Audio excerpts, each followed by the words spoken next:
caught in the crossfire. Was caught in the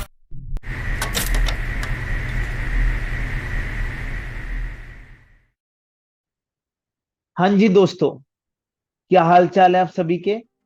उम्मीद करते हैं भाई आप सब लोग एकदम बढ़िया होगे। भैया आईसीआईसीआई बैंक की वीडियो नहीं देखी लोगों ने यार अभी तक। भाई एक बार जाकर देखो तो सही, इतनी ज्यादा इंफॉर्मेटिव वीडियो है, इतना डीप एनालाइज किया है भाई, कहीं भी नहीं मिलेगा। ठीक है भैया, और अगर वीडियो बढ़िया लगती है तो अपने दोस्तों के साथ शेयर किया करो और चैनल को क्या कर दो, सब्सक्राइब कर दो। और खाली सब्सक्राइब नहीं करना, आपको घंटा भी दबाना है, घंटा यानी बेल आइकन। चैनल का नाम तो आप सभी को पता ही है क्या है, फाइनेंस गुरुजी, गुरुओं के गुरु गुरुजी। ठीक है जी, आज जिस कंपनी का एनालाइज लेकर आए हैं, ये कंपनी का भी अपना मोट है। अब देखो लोग पूछेंगे सर ये मोट क्या होता है, आप कह रहे मोट है इस कंपनी का, मतलब व्हाट इज मोट। मोटी ये कंपनी है, क्या होता है मोट। भाई मोट पे भी हमने वीडियो बना रखी है। जो भी मैं वर्ड अपनी वीडियो में यूज करता हूँ उस पर ऑलरेडी हम पूरी पूरी 10-10 15-15 मिनट की वीडियो बना चुके हैं कि आपको मोट का पूरा मतलब समझ आ जाए, मोट होता क्या है। ठीक है जी, तो वो वीडियो जाके देखो, समझ आ जाएगा। अभी के लिए बस इतना समझ लो, सेक्टर की लीडर, अपने सेक्टर की एक तरह की क्या है, लीडर है। और इसका सेक्टर कौन सा सेक्टर है, पेंट सेक्टर। जो घरों पे पेंट होते हैं ना, अभी तो दिवाली आने वाली है। ठीक है जी, अभी तो सबके घरों में रेनोवेशन, पेंट वगैरह, लिपाई पुताई चल रही होगी, तो पेंट इस टाइम पे बिकेंगे। तो क्या कहते हैं, आने वाला रिजल्ट अच्छा रहेगा। देखो ये भी एक तरीका है सोचने का। ठीक है, वो मैंने एक मीम वीडियो भी देख रहा था, वो कह रहे कि चलो भाई चाय का स्टॉक खरीद लेते हैं। चाय का स्टॉक क्यों खरीद लेते हैं, क्योंकि तुम कह रहे हो ना सर कि अब जो है पेंट होंगे घरों में, तो पेंट का जो है डिमांड बढ़ेगी क्योंकि फेस्टिवल सीजन आ रहा है। अरे तो पेंट तो मजदूर ही करेगा, और मजदूर अगर आएगा तो वो चाय भी ज्यादा पिएगा, अगर वो काम करेगा तो चाय पिएगा ही पिएगा, तो चाय की डिमांड भी बढ़ जाएगी। तो चाय का स्टॉक खरीद लेते हैं ना सीधा। ठीक है, वैसे शॉर्ट टर्म में ये सारी चीजें चलती है, लॉन्ग टर्म में क्या मैटर करते हैं, फंडामेंटल। ठीक है जी, तो पेंट सेक्टर की मैं कह रहा था लीडर है। और आप सभी को पता ही होगा भाई पेंट सेक्टर की लीडर कौन है, गेस करो। चलो बहुत इजी गेस है, एशियन पेंट्स। एशिया की है एशियन पेंट्स, इंडियन पेंट्स नहीं होना चाहिए था ना है। हाँ, वो कह रहे हैं कि सर आप नई कंट्रोवर्सी क्रिएट कर दो, अब इंडिया वर्सेस भारत तो सुलझ के नहीं दे रही। ठीक है जी, हाँ कोई नहीं, मजाक अपनी जगह पे चलता रहता है। देखिए मेरी बात सुनिए जरा, एक अच्छी खबर है, कंपनी ने दिया है फ्री का पैसा। फ्री का पैसा शेयर होल्डर के लिए, यानी क्या, डिविडेंड। देखो इस पे भी एक अलग वीडियो बन सकती है, क्या डिविडेंड उतना अच्छा भी है हमारे लिए जितना हमें लगता है। ठीक है, अच्छा है या बुरा है वो तो अलग वीडियो पे दिखा है, पर डिविडेंड तो कंपनी ने दिया है। कितना दिया है, एक शेयर पे जी 5.25 रुपए का, 5 रुपए 15 पैसे, 5.25 का। अगर आपको डिविडेंड चाहिए तो शेयर कब तक खरीदना पड़ेगा, 2 नवंबर। इससे लेट नहीं करना, क्योंकि जो आपकी रिकॉर्डेड डेट है वो 3 नवंबर है, तो एक्स डेट क्या होगी, 2 नवंबर। और कब तक आ जाएगा आपके बैंकों में, 13 नवंबर। 4-5 नवंबर को बेच देना। ठीक है जी, आप ही गिने जाओगे उसके शेयर होल्डर। 13 नवंबर तक अगर डिविडेंड बेचते, अगर आप इन्वेस्ट कर रहे हो, ठीक है जी, और 13 नवंबर तक आपके वो बैंक अकाउंट में डिविडेंड आ जाएगा। ठीक है जी, अब चलिए रिजल्ट में बढ़ते हैं। देखो रिजल्ट आप सभी को पता है दो तरह के होते हैं, एक होता है स्टैंड अलोन, एक होता है कंसोलिडेटेड। ठीक है, दोनों में ज्यादा फर्क नहीं है। एस्टिमेट्स हमारे पास कंसोलिडेटेड के आए हुए हैं, जितने भी ब्रोकरेज हाउसेज हैं उन्होंने कंसोलिडेटेड के एस्टिमेट्स दिए हुए थे, इसलिए हम भी कौन सा स्टडी करेंगे, कंसोलिडेटेड। मैंने दोनों कर लिए यार, स्टैंड अलोन भी सेम सेम है। जो आपको इसमें देखने को मिलेंगे ना चीजें, वो ये आपको स्टैंड अलोन में भी देखने को मिलेगी। एक बार चेक कर ले, इनकम हमारी करोड़ में होनी चाहिए भाई। मिलियन होता है ना, वो डिवीजन विभाजन करने में भाई मुझे तो दिक्कत होती है बहुत। ठीक है, हाँ करोड़ में ये सीधा सीधा, कोई डिवीजन नहीं करना। ठीक है, तो पहले देखेंगे अपनी main income, revenue from operation कितनी है, 8478 करोड़। ठीक है जी, थोड़ा जूम कर देते हैं। लोग कह देते हैं यार भैया दिखता नहीं यार, थोड़ा जूम भी कर लिया करो, इतनी कंजूसी क्यों है। जूम कर लेते भाई, हमारा क्या जा रहा है, देखो ज्यादा जूम हो गया। हाँ अब ठीक है। हाँ मैं ये कह रहा हूँ कि मेन इनकम इस बार कितनी हुई है, 8478 करोड़, 8478 करोड़। लास्ट क्वार्टर में कितनी थी, 9182 करोड़। और लास्ट ईयर कितनी थी, 8457 करोड़। यानी ईयर टू ईयर जो मेन इनकम है वो फ्लैटिश रही है, और क्वार्टरली तो भैया गिर गई 700-800 करोड़ से। रेड फ्लैग, रेड फ्लैग बहुत है इस रिजल्ट में, पहले ही बता दूं तुम लोगों को, ठीक है जी। हाँ, अब देखिए तो अदर इनकम कह रहा है कि ये कभी होगी कभी नहीं होगी, चलो टोटल देख लेते हैं इसके बेसिस पे। अदर भी भैया लास्ट क्वार्टर में जाती थी, इस बार तो अदर भी कमी है, तो अदर मिलाकर जो टोटल आएगी वो भी लास्ट क्वार्टर के मुकाबले क्या होगी, कम, क्योंकि मेन भी कम है अदर भी कम है, तो भैया टोटल कैसे बढ़ जाएगी। 8643, लास्ट क्वार्टर में कितनी थी 9379, और लास्ट ईयर में कितनी थी 8553, यानी वो ये ईयरली फ्लैटर है और क्वार्टरली क्या है, डिक्लाइन है, वही 700-800 करोड़ जो हमारी मेन इनकम में था वही आपको टोटल इनकम में भी देखने को पैटर्न मिल रहा है। जरूरी नहीं ऐसा होता है, बट ज्यादातर केसेस में होता है क्योंकि अदर इनकम इतनी ज्यादा कोई होती रही है, ठीक है जी। आइए अब आते हैं जी हमारे खर्चे। मेन जो है पेंट वाली कंपनी के लिए खर्चा किस चीज का है, पेंट का, कॉस्ट ऑफ मटेरियल कंज्यूम। तो ये देखो ये जो है ईयरली खर्चा काफी गिरा है 1000 करोड़ के आसपास, अगर खाली मैं मटेरियल की कॉस्ट लूं, ठीक है जी।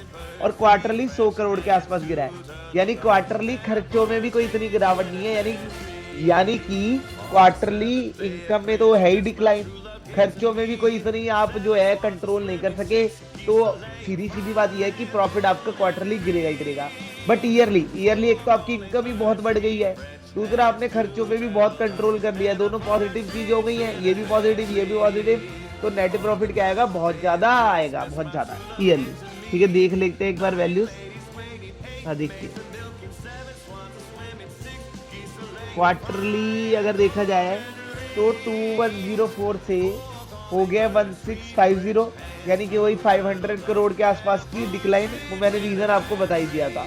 ठीक है, इनकम से ज्यादा आपको डिक्लाइन दिख रही होगी क्योंकि खर्चे भी बहुत तेजी रेट से बढ़े हैं। ठीक है, अगर हम अब ईयरली देखें, ईयरली कहाँ पर है भाई, yearly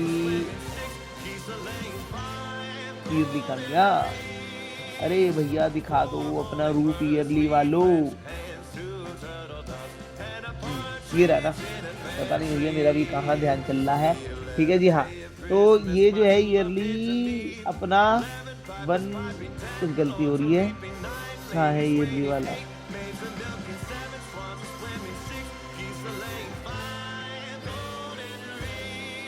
one two zero five, हाँ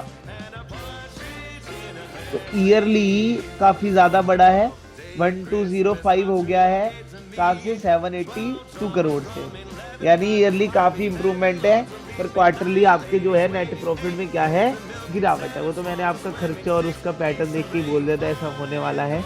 ठीक है जी, आइए ये देखिए, तो ईपीएस देख लेते हैं, ईपीएस बढ़ेगा ईयरली क्योंकि प्रॉफिट बढ़ रहा है, तो वही हुआ है, एक शेयर होल्डर को पहले 8 रुपये 16 पैसे कमा के दे रहे थे, अब एक शेयर होल्डर को कितने पैसे कमा कर दे रहे हैं, 12 रुपये 57 पैसे।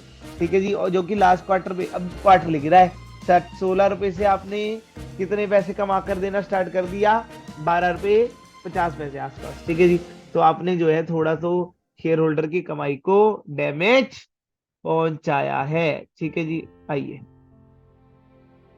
अब थोड़ा सा अगर देखना हो बैलेंस शीट वगैरह, मैंने स्टडी कर दिया भाई, कोई डेट भी इतना नहीं बढ़ा, मेन मुद्दा तो इसमें डेट का ही होता है, ना डेट बढ़ रहा है ना कोई एसेट बढ़ रहा है। ठीक है जी, बल्कि डेट उल्टा कम ही हो रहा हो, अगर आप देखोगे ना डेट कहाँ पर है, हाँ कम ही हो रहा है, देख लीजिए 76 करोड़ से 59 हो गया है। ठीक है जी, क्योंकि ये वाली बात को इन्होंने ज्यादा सीरियस ले लिया कि कर्जा अच्छा नहीं होता, कर्जा जो है बर्बादी की जड़ होता है, इसलिए कर्जा खत्म करने पे लगे हुए हैं। अगर कैश फ्लो देखे तो अगर 6 मंथ की देखोगे इस ईयर बहुत इंप्रूवमेंट है। ठीक है, कैश जनरेट हो रहा है 3350 करोड़, जो कि लास्ट क्वार्टर कितना जनरेट हुआ था, 1336। ठीक है जी, और अगर इस, हाँ कंपेयर करके बता दिया ना, ठीक, बस इसमें तो यही है। ठीक है, अब मैंने क्या कहा था, इनकी ये रिपोर्ट भी आती है, इन्वेस्टर प्रेजेंटेशन, जिसमें ये अपना विचारधारा को हमारे साथ बांटते हैं कि क्या विचार चल रहे हैं कंपनी के मन में। ठीक है, एक मिनट वो भी दिखा देते हैं आपको। अब देखिए इन्होंने बेसिकली यही बोला है कि भाई आने वाला क्वार्टर अच्छा होगा क्योंकि फेस्टिवल सीजन आ गया और फेस्टिवल में घरों पे रंग कराए जाते हैं, तुम्हारे रंगों की डिमांड बढ़ जाएगी। ये तो मैंने शुरू में ही बोला था फिर तुम लेबर की चाय वाय का एग्जाम्पल लेकर आ गए, नहीं बढ़ेगा यार देखो। ठीक है, दूसरे पॉइंट में इन्होंने बोला है मॉनसून थोड़ा लंबा खिंच गया, चाय की ये था अनइवन था, कभी होती थी बारिश कभी गर्मी, कभी बारिश होती थी कभी गर्मी। ठीक है, पर मॉनसून की वजह से पेंट की डिमांड कम हो गई, इसलिए धंधा और मार्जिन भी क्या हो गए, कम हो गए। ठीक है, लास्ट अगर आप देख रहे हो लास्ट क्वार्टर, आप कह रहे हो कि यार लास्ट क्वार्टर तक तो ये बहुत ज्यादा सही था। ठीक है, पेंट की जो वैल्यू थी, ठीक है, एशियन पेंट का जो रिजल्ट था वो लास्ट क्वार्टर तक काफी ज्यादा सही था। इस क्वार्टर क्या हुआ है, जो कि मैंने आपको बताया, मानसून की वजह से लोग घरों पे रंग नहीं करवा रहे यार, मानसून है बारिश पड़ेगी फिर खराब हो जाएगा, इसलिए डिमांड कम हो गई, इसलिए भी रिजल्ट गंदा है, खुद ही बता रहे हैं। ठीक है, कह रहे सरकार खर्चे करेगी, ठीक है जी, तो हम जो है सरकार रूरल एरिया में भी इंफ्रास्ट्रक्चर डेवलप करेगी, तो वहां पर भी हम डिमांड अपनी जनरेट कर सकेंगे। ठीक है, इंडस्ट्रियल बिजनेस बढ़ाएंगे, ठीक है जी, पूरी रोड्स वगैरह कनेक्ट करके जो है अपना होम डेकोर पूरे पहुंचाएंगे, मतलब रोड्स वगैरह के थ्रू एक अपना नया प्रोडक्ट पहुंचाएंगे। ये तो बकवास है, इसमें इतना कुछ खास नहीं है। अगला देखिए, साउथ एशिया और इजिप्ट में कह रहे कि अभी भी हमारी जो है डिमांड नहीं हो रही प्रोडक्ट की ठीक से, वहां पर कुछ इश्यूज चल रहे हैं। ठीक है जी, गवर्नमेंट से डिस्कस कीजिए, फिर ये तो हम क्या ही कर सकते हैं। अगले में कह रहा है कि जियो पॉलिटिकल एनवायरनमेंट में जो टेंशन है उसकी वजह से क्रूड ऑयल का प्राइस बढ़ गया। ये तो मैं बार बार बोल रहा हूँ, जब जब क्रूड ऑयल बढ़ेगा तब तक मार्केट नीचे जाएगा। ठीक है, अब देखिए एस्टिमेट्स पे आते हैं, वो भी जरूरी है कि बड़े बड़े जो ब्रोकिंग हाउस है उन्होंने क्या बोला था और क्या उस पे खड़ा रह पाया। ये मेनली शॉर्ट टर्म में, यानी कल तो रिजल्ट इसी पे डिपेंड करेगा। वैसे जो रिजल्ट मुझे दिखा है, मैंने अभी एस्टिमेट नहीं देखे, मेरे हिसाब से कल जो है स्टॉक गिरना चाहिए इसका, जो मुझे लगता है एशियन पेंट्स का, क्योंकि दिक्कत है रिजल्ट में। रेड फ्लैग मैंने आपको दिखाई दी, क्वार्टरली इनकम भी कम हो रही है और प्रॉफिट्स भी कम हो रहे हैं। ठीक है, अब देखिए कह रहा है कि जो बड़े बड़े एनालिस्ट है उन्होंने क्या एस्टिमेट्स लगाए। उन्होंने कहा रेवेन्यू हो जाएगा 9036 करोड़ और प्रॉफिट हो जाएगा 1287.4 करोड़। ठीक है, आप कहोगे कि सर ये 9036 को आप करिए हमारी सेल से कंपेयर, तो बेटा कितनी है तुम्हारी सेल, 8457 करोड़, सीधा सीधा 700-800 करोड़ का डिफरेंस। ये वाली गोली नहीं मिलेगी आपको फिर। ठीक है जी, ये जो है शेयर मार्केट की गोली, क्योंकि आपने जो है डिफरेंस क्रिएट करवा दिया है, तो आप एस्टिमेट्स को बीट नहीं कर पाए। अब जरा प्रॉफिट्स के बारे में देखते हैं, इन्होंने प्रॉफिट्स के बारे में क्या गेस किया था। इन्होंने बोला था प्रॉफिट होंगे 1287। ठीक है जी, और जबकि प्रॉफिट्स है कितने, अगर हम ये थोड़ा सा ढूंढे, ये भी थोड़ा इंटरेस्टिंग है। 1287 एस्टिमेट है कि एक्चुअल, एक बार देखना पड़ेगा। एस्टिमेट है, देखो रेवेन्यू में तो हार गए, क्या प्रॉफिट में हारे या जीते, बताओ। मेरे हिसाब से तो कम ही था प्रॉफिट, होगा कहीं पे, यहाँ पे प्रॉफिट हुआ है 1232 और एस्टिमेट थे 1287 के, यानी यहाँ पे भी एस्टिमेट्स को मिस की कर दिया, क्या बोल रहा हूँ मिस कर दिया। ठीक है जी, पर ये है 50 करोड़ के आसपास है, ज्यादा बड़ा मिस नहीं। वहां पर तो इनकम तो 700-800 करोड़ से पीछे रहेगी, वहां बहुत बड़ा मिस है। ठीक है, तो यानी कि एस्टिमेट्स को भी पूरा नहीं कर पा रहा, क्वार्टरली भी रिजल्ट गिर रहे हैं। ठीक है जी, बैलेंस शीट में कोई ऐसी बढ़िया और अलग सी चीज दिख नहीं रही, तो एशियन पेंट्स के तो हर चीज क्या जा रही है, खिलाफ जा रही है। ये हो रहा है, एशियन पेंट्स की हर चीज क्या जा रही है, खिलाफ जा रही है। तो भैया आप सैटरडे कब है, परसों नहीं, आज क्या है, आज आपका जो है फ्राइडे है। ठीक है, आज ही आपको बल्कि पता लग जाएगा कि एशियन पेंट्स कहाँ जाने वाला है। लॉन्ग टर्म के लिए अच्छी कंपनी है, ठीक है, कम रेट पे मिल रही है, मेरे हिसाब से उठा लेना चाहिए, अगर और करेक्ट ये होती है। लॉन्ग टर्म में कोई दिक्कत नहीं है, ये सब तो चलती रहती है, रिजल्ट थोड़ा सा गंदा है, शॉर्ट टर्म पे इफेक्ट आपको देखने को मिल सकता है। तो चलिए फिर अगली वीडियो में मिलते हैं, सभी भाइयों को नमस्ते, बाय बाय, टाटा।